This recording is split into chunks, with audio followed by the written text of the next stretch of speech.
everybody. Mike DeCepoli, Heritage Financial Advisory. Welcome to Heritage Insider Weekly for Friday, May 24th, 2024, Memorial Day weekend. Hope you're all having a great week. Weather's really starting to shape up like spring finally outside, so hope you all getting a chance to enjoy it with some plans this weekend.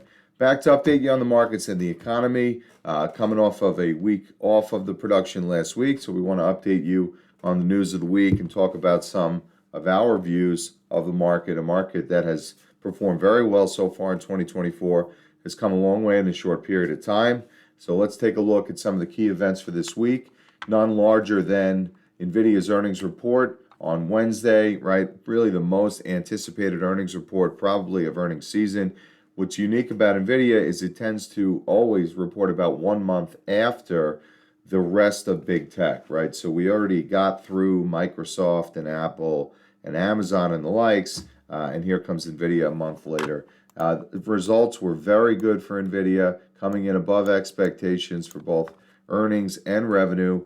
Their outlook looks very strong, but what caught investors' eye the most was the announcement of a 10-to-1 stock split, right? Taking the price down by a multiplier or by a divisor of 10, and then multiplying your share quantities for share owners by 10. So this is well received in the marketplace. What it does is it takes a stock that's now trading over $1,000, and on June 6th, they'll make that price adjustment, which will bring it down to around $100. This will allow them internally for their employees and stakeholders to be able to provide more stock-based compensation and more flexibility around that, as well as smaller investors to get involved. Now, on a short-term to intermediate-term basis, as you know from following along with us for a number of years, stock splits tend to kind of be anticlimactic, right? You get the initial surge, which we saw yesterday with the stock up 10%, and then it tends to kind of marinate there for a while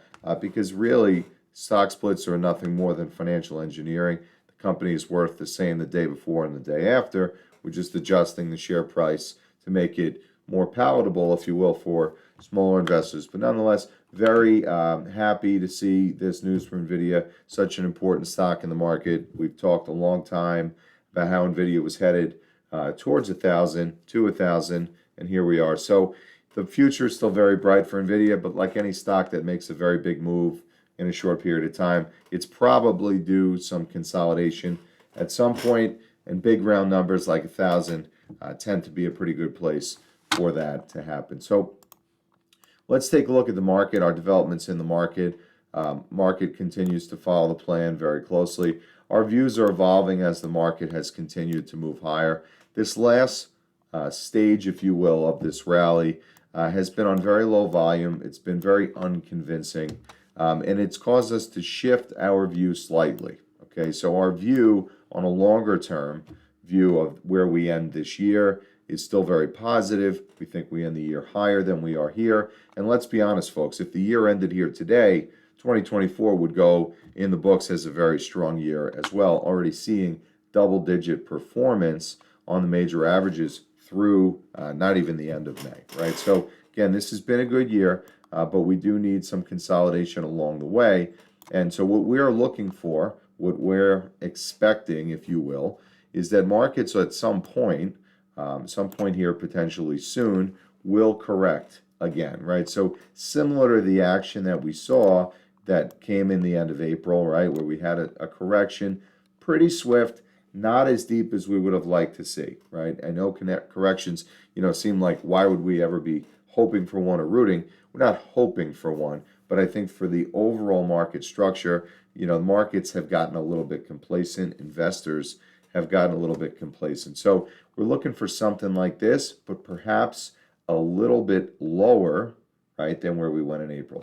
The reason for that, and I want to warn you ahead of time, if this does come to fruition, there will be a lot of noise on the way down. There will be a lot of negative market forecasters that are telling you that this was the top, that the top was here, and that the good times are over. Tune out that noise.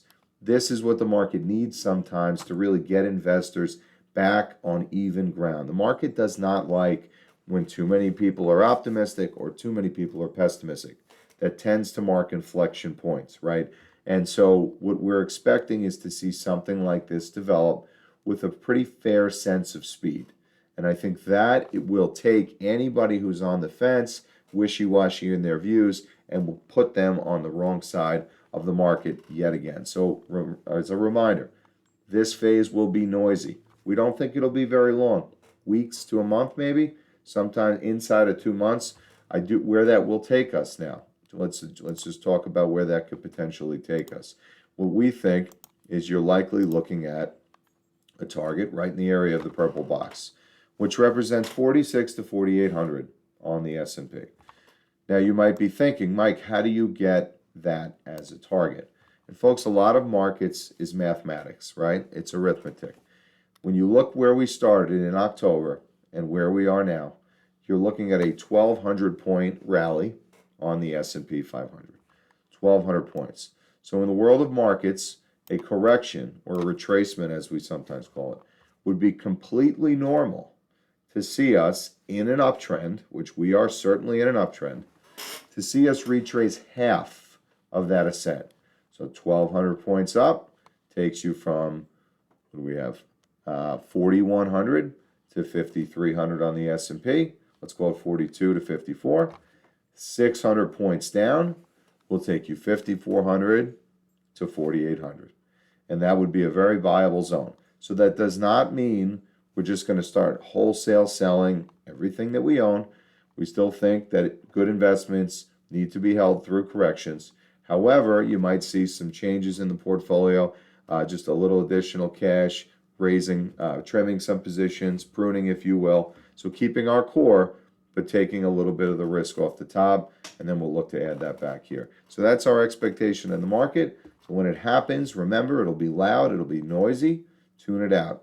It's all part of a larger plan, and I do think we finish this year much higher as seasonality suggests. So, and also, let's take a look at some data that supports that. A good first 100 days of the year suggests that the year itself will finish well. So you can see all the instances on what the returns were when markets were positive in double digits 100 days into the year. And that overwhelmingly from there forward, the rest of the year returns are very positive. 85% of the time, you finish the year higher after the 100-day surge. So that's something to keep an eye on. Fear and greed is very neutral right now. Investors are not exactly sure. And that's good. That's generally a fairly optimistic data point here. People aren't too bulled up, but we do see just a fair amount of complacency where I think the overall view of market participants is the Fed is done hiking. They're going to cut in June. And when they cut, the stock market's going to explode and go higher. And with too many people thinking one thing, the market's usually prepared to do something else. So again, still in a bull market, still going higher, still think markets finish the year higher, but I think we have to throw a couple more people, off of the horse here before we do that. So if you have any questions, reach out to us. Always here to talk to you about anything that matters with your money. We hope you have a very happy Memorial Day weekend, and we'll see you back next week for Heritage Insider Weekly.